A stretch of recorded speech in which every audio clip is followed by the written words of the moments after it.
Hey guys, welcome back to another little art doll video. So this video is going to be all about the Dread Wolf that I made. So I'll give you a little look at it. So it's a really big doll. It's one of my biggest dolls that I've done so far. It's fully black. Look this way, that way, and this way. So this one has the 6 eyes. So they're all hand painted glass eyes with a combination of 2 different coloured reds to achieve like a deeper look, and it also has a movable jaw, so this is what takes the longest basically. And yeah, it's supposed to be like a snarling wolf. So that's a little look at the jaw. So I have a tutorial in my shop on how I make these movable jaws if you're interested in learning how I do it. And yeah, it's at creaturesinnet.com if you want to have a look and see for yourself how I make these movable jaws. I've done a few of them. I've done some on the shoe bill and a tiger, and they work really well and they're really sturdy. So yeah, that's the little movable jaw. But yeah, that's a little look at the Dread Wolf. So if you want to know how I made him, then stay tuned, watch the videos all the way to the end, and you can learn how to make your own Dread Wolf. So catch you in the next one. Alright, so I'm starting off with painting the glass eyes. So there's 6 eyes for this one, and I'm using glass capuchons for the eyes. So I'm painting them a nice red colour, and I'm using 2 different toned coloured reds. One's like a more orangey toned and one's more of a bluey tone, just to get a little bit more depth in the eyes. And then I'll let that dry so I can put them inside the head. And while that's drying, I can start working on the jaw. So I'm doing a movable jaw for this one. I have a tutorial in my shop if you want to know how I create my movable jaws for my art dolls. It's at creaturesinnet.com, and I'm using Super Sculpting for like the gum coloured beige tone, and for the teeth I'm using Sculpting Translucent, and I find these two work really well for realistic mouths and gums and teeth. So I'm just starting off with the bottom jaw to begin with, and I'm adding the teeth in, and then I'm going to bake these ones so they're pre-baked when I start working on the jaw.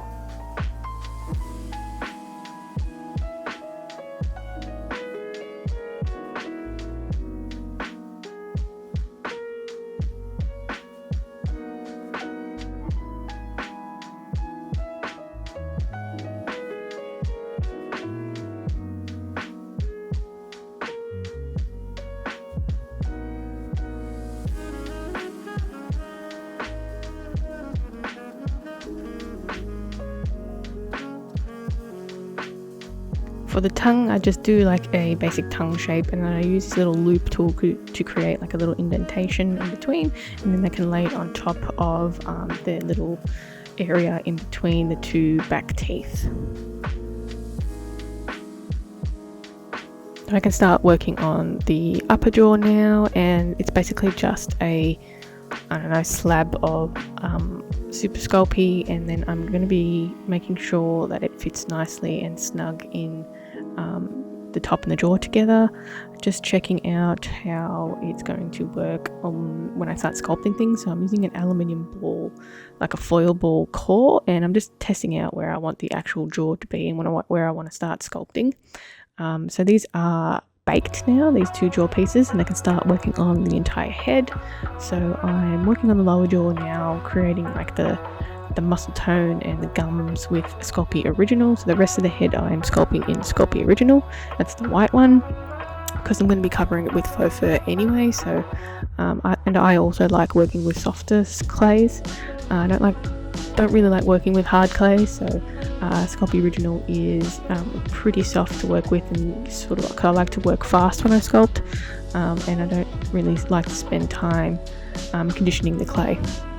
So I'm covering the aluminium foil ball with like a layer of the clay first, and then mapping out where I want the top jaw part to be. I've got reference images on my computer next to me, but to make sure I've got all of the dimensions right and it's all symmetrical.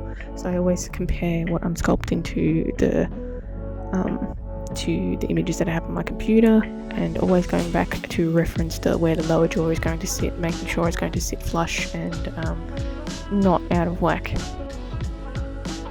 So I'm sculpting the nose bit now, and I'm going to be working on the muzzle area before I start working on more muscle tone and start refining the whole head. So I'm just doing some really rough nostrils to begin with, just so I can sort of see how it's going to sit, and then also adding some of the little lip area at the front. So this is meant to be a snarling wolf, so I need to expose some of the gum to make sure it looks snarling.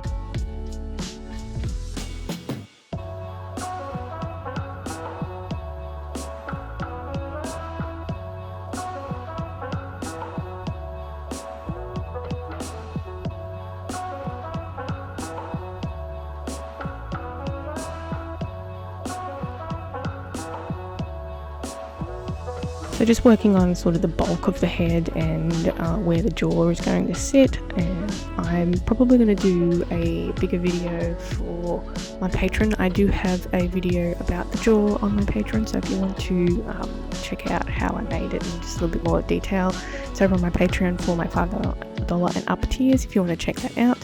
So I can start working on the eyes now, and I start by doing the first main eyes, just pretty much the same as any other sculpt that I do, doing the brow line and just like the waterline and the eyelids and stuff, and using like a little snake of clay, and I have to play around with the way the clay sits so I can get different sort of looks when with the eyes.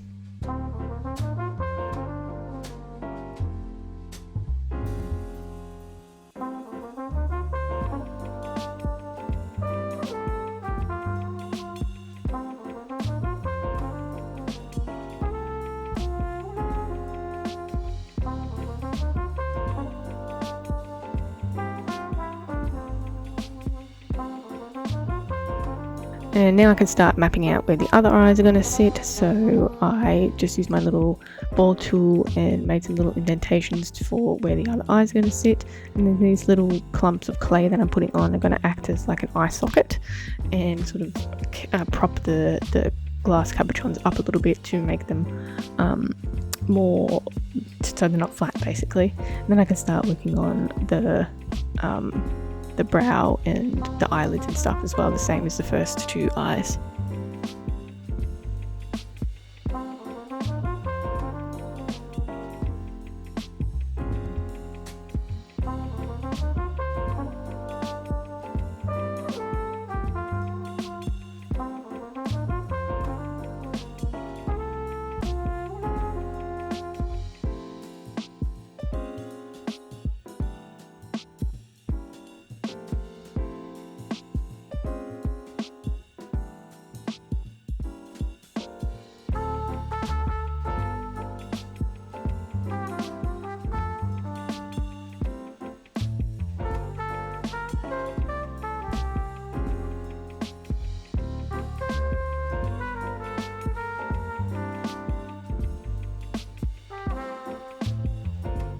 So I just added some more bulk and adding the ears, so the ears are going to be slightly pulled back so the wolf looks more snarly as opposed to having it upright. I think that really makes it for to have like a snarly look. Just working on some more detailing underneath the eyes and bulking out some areas that I think need to be bulked out. Doesn't need to be bulked out too much because I'm going to be adding faux fur to it, so I can sort of add that bulk to like when I trim the faux fur, and then adding some little texture snarly wrinkles on the nostrils, on the nose, and it's probably not going to turn out really great when I cover it in faux fur anyway, so I'll try and recreate some of those wrinkles, but essentially I think the faux fur is just going to end up covering it and sort of lose that little bit of detailing, but that's just the nature of using faux fur, I guess. Just adding a little bit of fur texture, nothing too extravagant, just around the bits that are going to have a bit of faux fur on there, just so I can sort of blend it in a little bit better.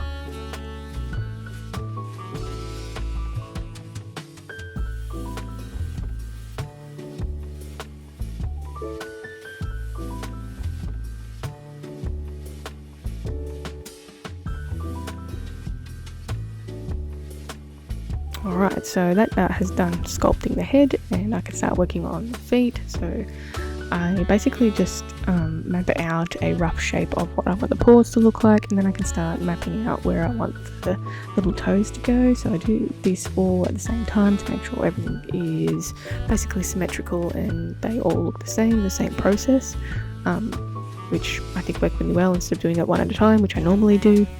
And I'm just using a couple of tools to make some indentations and detailing around the toes, pushing in the clay and making it a little bit more realistic, so that the edge two toes are a little bit shorter than the first two toes. So I think that's really key in creating some realistic feet. And just adding some more little detailing on top of the toes, so it needs a little bit more height because it's a bit flat. And a little bit more to the knuckle area as well. So I'm just adding some little snake things and blending it in.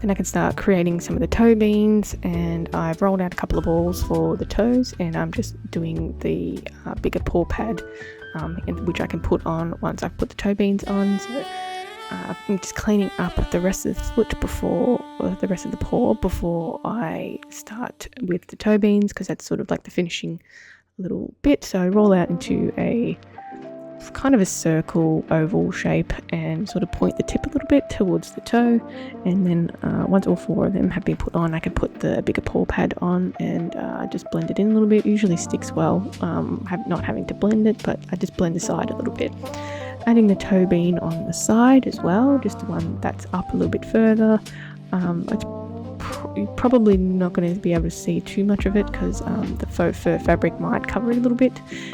And then I've rolled out a couple more little balls to add as little nails, and a little bit fiddly this time, but I just use my tools to blend into the rest of the clay.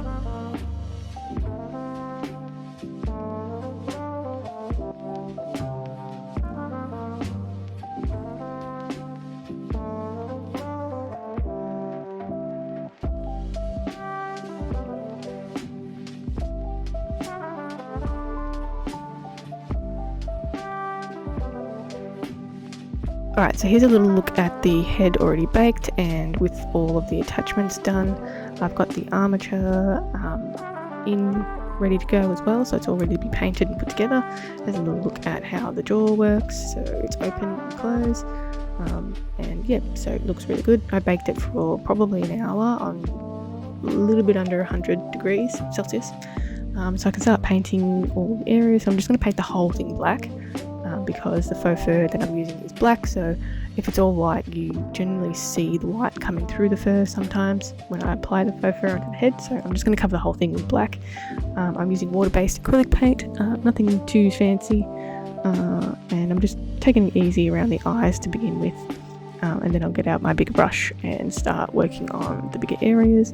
I also do a little bit of work with a smaller brush around the jaw area, just being careful not to paint over the actual gums and teeth, but you can scrape it off. It's just extra work that I don't really want to do.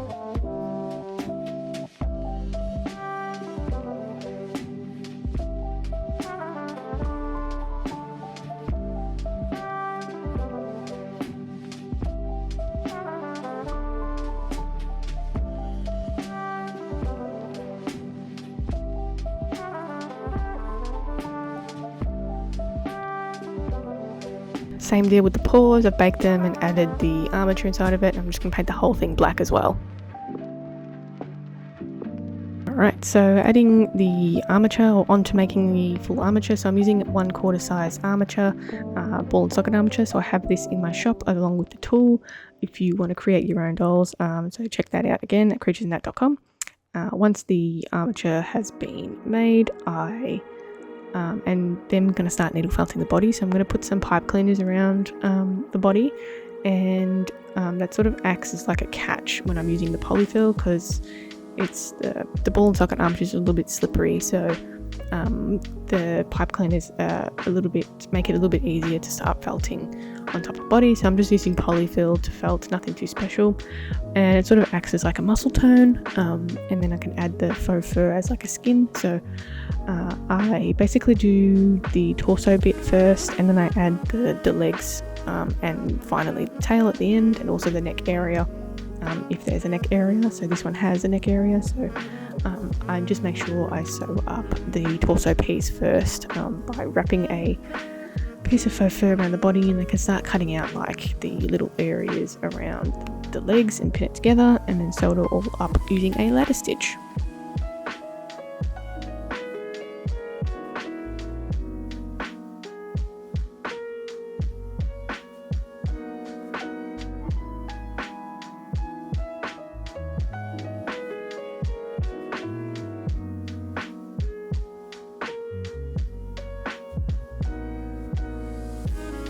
There's not going to be too much hand sewing in this one, because we all know what hand sewing looks like, and it takes forever and it's just really boring. So I have sewn up the torso piece, and then I can start sewing the neck piece. So the neck piece has like a little flap on the front of it to go over the movable jaw piece, so you can't see like a join. It covers like that join bit, and it just makes it a little bit more neat.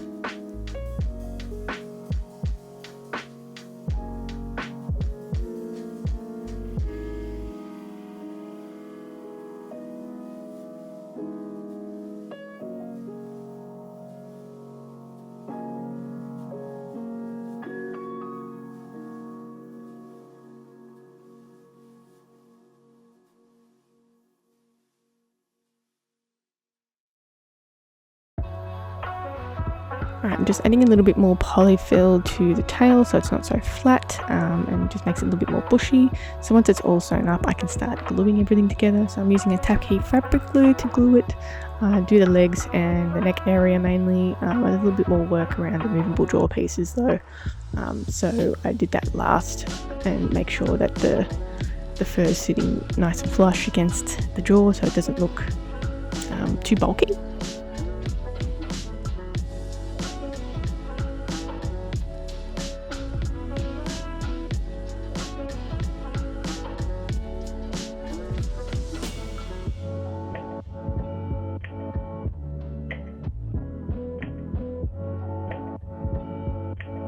And then I'm just going to be applying some faux fur to the head and giving it a good old trim, the whole thing, to give it a good old trim to match what a wolf's fur looks like, and then adding some little detailing and just touching up things, bits and pieces around the eyes, cleaning up the eyes as well, so any paint that's gotten on there. And that's pretty much it for this doll. So it's not for sale, it's for a commission piece. So if you're interested in commission, send me a message at creaturesnat.com. Also check me out on Instagram, Facebook, TikTok, creaturesnat.com. Thanks to my patrons for supporting me, I really appreciate it. And I'll catch you in the next one. Bye!